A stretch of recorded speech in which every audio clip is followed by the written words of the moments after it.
finally, we will go to Beth once again to talk about the NGO Committee on the Status of Women.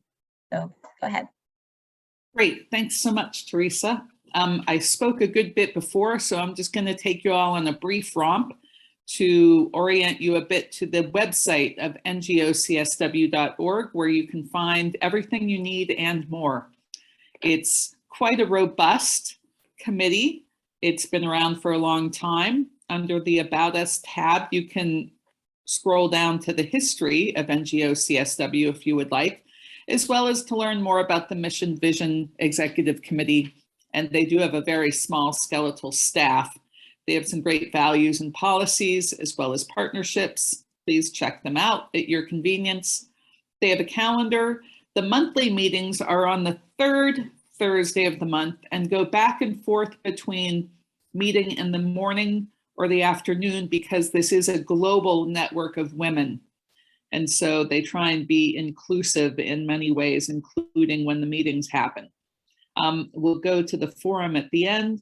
And then under the Get Involved tab, that's actually quite helpful, because if you're working with any youth, or if you happen to be a youth yourself, you will want to check out the Youth Leaders and Young Professionals. They have a monthly newsletter and occasional meetings.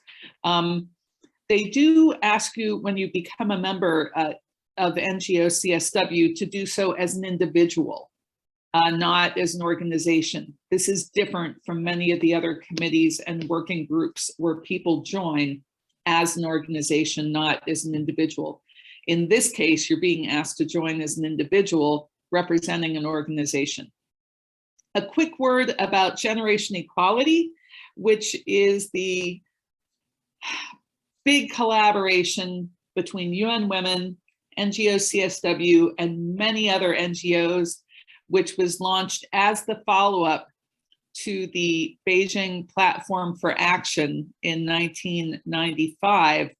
There was a 25th anniversary, a big one, that was supposed to occur in 2020.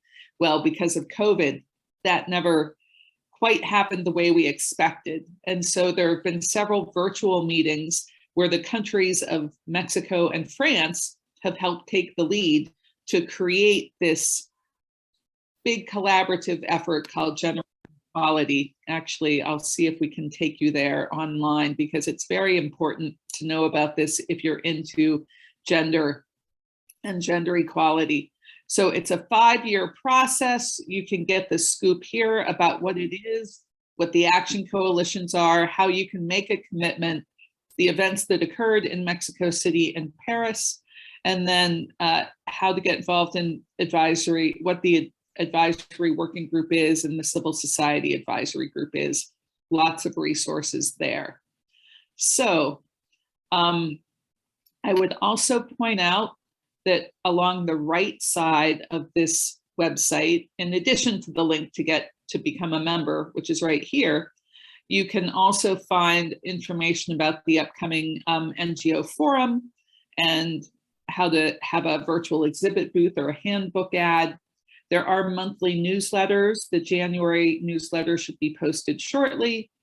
And there's also a monthly newsletter for the youth section, the young leaders section.